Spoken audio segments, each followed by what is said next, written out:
Hi, I'm Roberta. Welcome to my kitchen. Today I'm going to show you how to make Sambal kangkong, a very typical, very easy Malaysian side dish. We make a spicy, slightly pungent sambal paste, which is actually great stir-fried with any vegetables.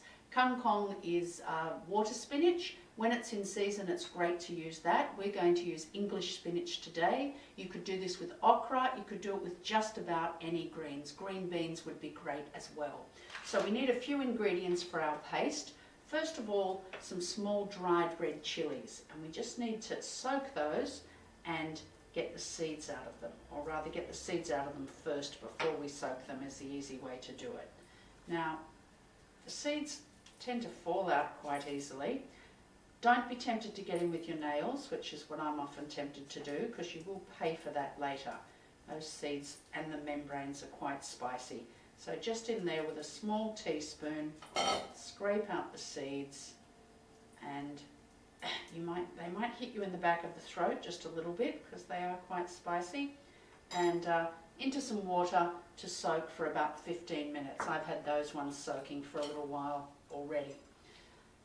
They go into a mixer with 3 shallots. So look, if you get a shallot like this, I'd call that 2 already. So I've got 2 in there, so we just need 1 more. Chop him in half. Now because we're blending this up, we don't need to chop anything too rough, too precisely. It can just be a rough chop. We just want to get that skin off and into the blender. And we also need a couple of cloves of garlic. Now again, if you get a clove like this, that's 2 cloves. So I've got 2 smaller cloves here.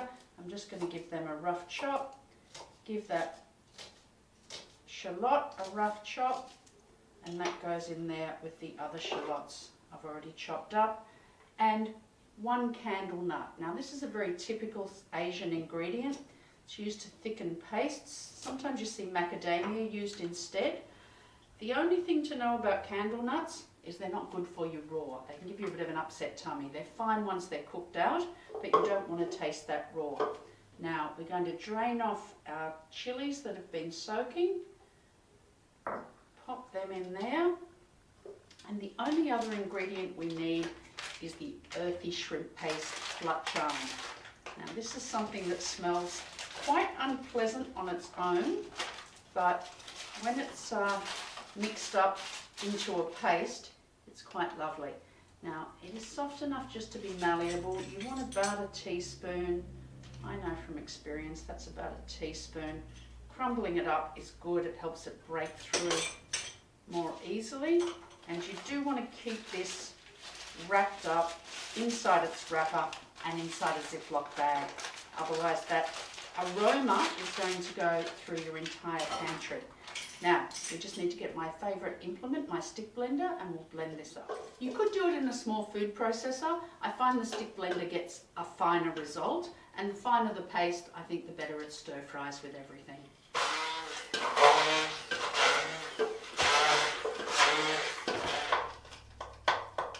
Now, because it is such a small amount, give it a bit of a scrape down.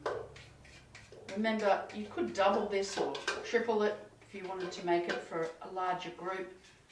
It's pretty straightforward. So when we've got that ground down as finely as we can, we're just going to pop it into a wok and fry it off for a few minutes before we add our greens. So before we fry off our sambal, it's important that we get everything else ready. And the everything else in this case is just a bunch of English spinach. All we need to do is cut the root ends off. If we had kangkong, they have longer, thicker roots, and we'd want to get rid of any woody ends, but with these, they can all go in together. What I might do though, is just give them a chop in half. So, root ends off, everything else, rough chop in half. We'll get them in the bowl. Now I've given these a good wash and I've dried them just to get rid of any sand or grit because they are grown in the soil. But do dry them well because there's still a little bit of water clinging to them. But if they're too wet, your stir fry is going to be too wet and then that's going to dilute your flavour. Alright, to the stove. So stir frying is one of the easiest ways to cook and one of the quickest ways. And there's really only 2 or 3 things you need to know. One is you need to get your wok as hot as possible. And the other thing is it's great to use one of these carbon steel woks, not a thick fancy wok. The inexpensive woks from a Chinese grocer are the best. And the only other tip is you need to have everything ready because once it starts, it happens fast. So our oil goes in, and because our wok's hot, our oil heats up instantly, and then our paste goes in. Now it might spit a little, it's going into hot oil, and it's got some ingredients there with quite a bit of moisture. And you need to keep it moving. So we're going to fry that off for about 2 minutes. It's going to depend on the heat of your wok. You'll know when it's ready because it will start to smell cooked.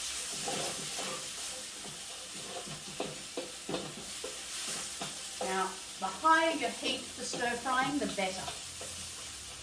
I'm afraid my poor old stove doesn't have quite the grunt it could, but that's okay, we can improvise. It just means it's going to take a little bit longer to cook off, require a little bit more patience. But you do want to keep it moving, otherwise it's going to stick. I guess one of the other things is you want to make sure your wok is well seasoned. When you buy a new wok, you put a couple of inches of oil in it and you burn it. Then you tip that oil out, let the wok cool down, and you do it again 2 or 3 times. And that's how you season your wok. And you never wash it with soap and water. You just wipe it out with a clean damp cloth, re-oil it and put it away. Alright, now that is starting to colour. Smells cooked. That chilli is going to hit me in the back of the throat in a minute if I'm not careful. Just want to take it a little bit further. Yep, now it's starting to stick and that's a good sign too. So now in with our greens. And carefully, I'm going to use my hands to help toss that around. Could use a pair of tongs. That chili is hitting me in the back of the throat. So you do want to have a good extraction fan on when you're doing this. I don't have mine on because you won't be able to hear me if I do. And we're just tossing those around until they wilt. Now, if you were using kangkong, you would have put the thicker stems in first, but with the English spinach, it can all go in together. This will wilt right down, and then we'll plate it up in just a second. And there we have it, our sambal spinach, sambal kangkong, could be sambal green beans, sambal okra. It's up to you how far you take it. I like the greens slippery and the stems to still have a bit of a crunch in it. You can take it down further if you want. I also haven't taken this too far because now I'm going to cover it with glad wrap and put it aside while we make the Wagyu Kway Tao, which it's going to be served with.